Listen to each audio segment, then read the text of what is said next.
I'm your host, Annie Bowles, and this is News du Jour.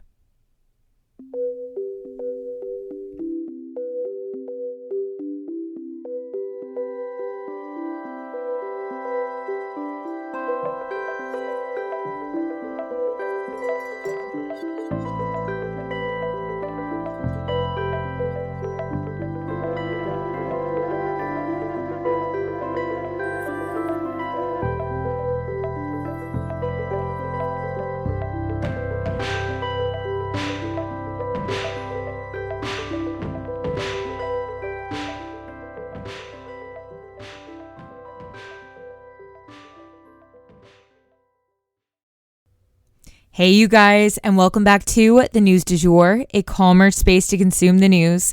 So today we are going to spend the vast majority of today's episode discussing the Trump charges and everything to do with them. I mean, we're going to break down literally everything from Trump's reaction to the charges to what the charges actually are, what they stem from, the timeline of things, sentencing, etc. So there's a lot to go over here.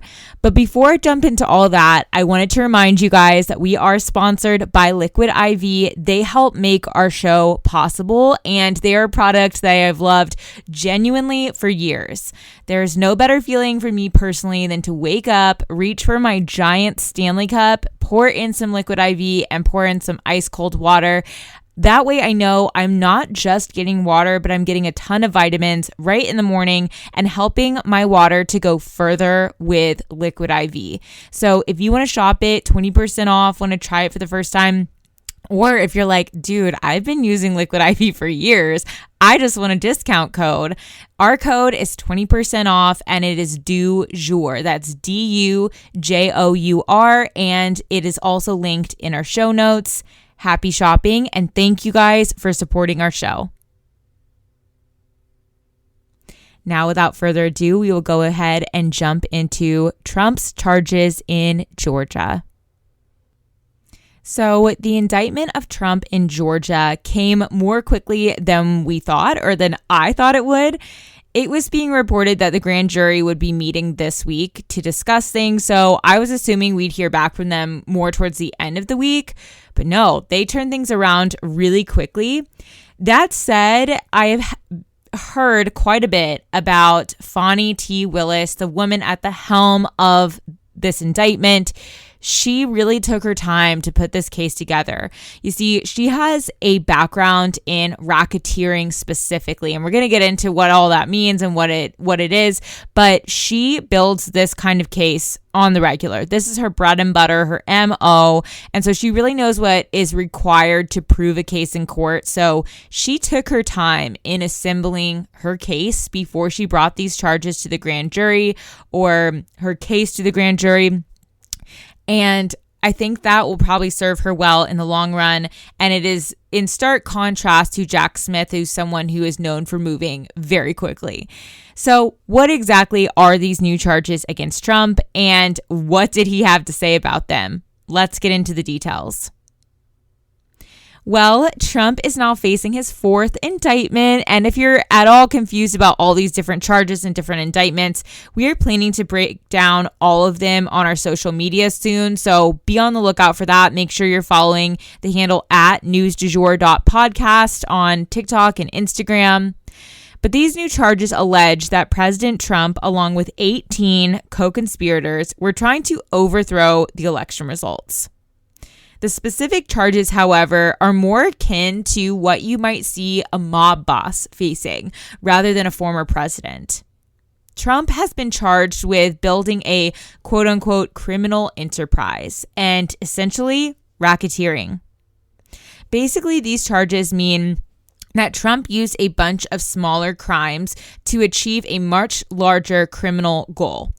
Like, if we use the mob boss analogy as an example, a mob boss might steal or lie to a police officer or commit tax fraud in order to hide something much bigger that is going on behind the scenes. So the so-called criminal enterprise is that bigger crime that they would be hiding. So that is what Trump is being accused of. he committed smaller election-related offenses in order to achieve the larger goal of staying in the White House illegally. The fine print on this indictment went into detail on 8 different ways that these defendants attempted to change the results of the election. Things like lying to the Georgia state legislature, lying to state officials, breaching the election machines, which we talked about in depth on Monday, the false electors, harassing poll workers, engaging in a cover-up of all of this, and even soliciting different officials to conspire in this scheme. What's more, this indictment mentions crimes that took place in at least 6 other states and Washington, D.C., so that may prompt these other states to bring charges as well. There are 13 counts against Trump specifically and 41 counts total in this indictment. Some of these charges range in sentencing from 5 to 20 years, so these are very serious criminal charges.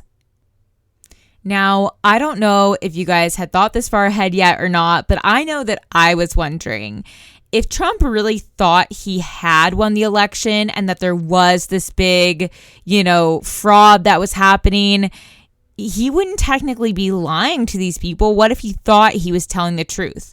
Would they have to prove that he knew he was lying about these things? And the short answer is no.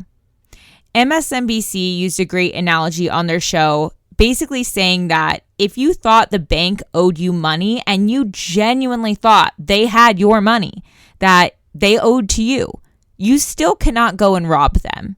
You have to work through the court system to get appropriate restitution and everything on the record. If you break the law, you break the law. Doesn't really matter the why behind it.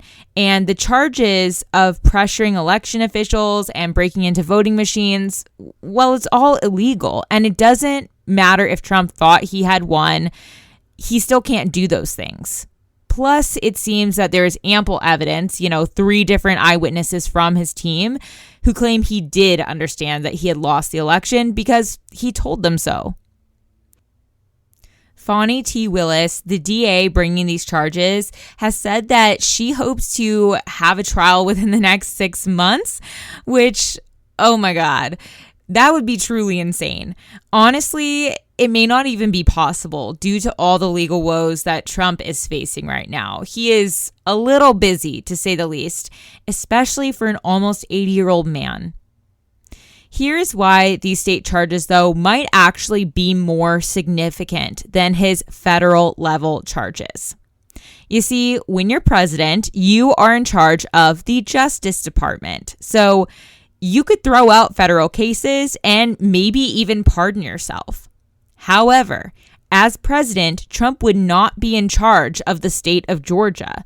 So those charges are not ones that he could really do anything about if he were to regain the presidency. He would definitely not be able to pardon himself from these charges. So as you can imagine, Trump is pretty peeved about this. He made many efforts to try and stop these charges from happening in the first place, but all of them failed. So how has he reacted to this? Well, of course, he told all on Truth Social. So here are some sort of excerpts from things that Trump has posted about this on Truth Social, but I'm sure there'll be more to come. Quote, "The racist and corrupt district attorney of Fulton County, which has turned out to be a murder capital of the world among the highest violent crime levels anywhere in our country, just opened a fundraising site in order to benefit off the things she is most campaigned on. I will get Donald Trump." End quote. He went on to say, quote, 19 people were indicted. The whole world is laughing at the United States as they see how corrupt and horrible a place it has turned out to be under the leadership of crooked Joe Biden. End quote. And he described this as, quote, the next chapter in a book of lies, end quote. Well, safe to say he's not thrilled. We will definitely keep you guys posted as far as the details when more details come to light. I'm guessing there will be further revelations as America has time to go through the fine print of these charges. Stay tuned. And for our last story today, Montana's youth came and conquered. So if you guys remember, a group of Montana young people were actually suing the government there. They were making the claim that Montana conducting more drilling for oil and gas was unconstitutional. Why? Well, because Montana's state constitution vows to protect, quote, the right to a clean and healthful environment, end quote. And these kids argue that drilling and the use of fossil fuels generally puts their health at risk. And this is not the only lawsuit of its kind. There are many such suits coming out against various major companies, ExxonMobil, etc., and governments around the world as well. The science has been around for decades, warning us that we needed to cut back on our emissions. And now we are starting to see climate-related deaths happening all over the world en masse, and people's lives becoming increasingly dictated to by erratic weather patterns and storms. This is not what young people signed up for, and they are understandably blaming those who came before them who did nothing. The Montana AG's office said they plan to appeal this decision up to the Supreme Court. That said, this case is definitely making waves and could affect how other cases are tried world over. And that is the news du jour. Today, I wanted to leave you guys with the quote, "Health is not valued until sickness comes." If you enjoyed this episode, please subscribe on whatever podcast platform you use to listen. A rate and review or shout out on social media would mean the world to us and help us be able to keep creating the news du jour. But the best way to support all of our work is to become a patron at www.patreon.com/sugarfreemedia. You can also follow us on social media under sugarfreemedia.co on Instagram and just sugarfreemedia, all one word, on TikTok. Any little noises you may hear in the background are my rescue pup. He has a little separation anxiety and always records with me. We appreciate you listening and look forward to telling you about the news again next time on News du Jour. Broadcasting from Oklahoma.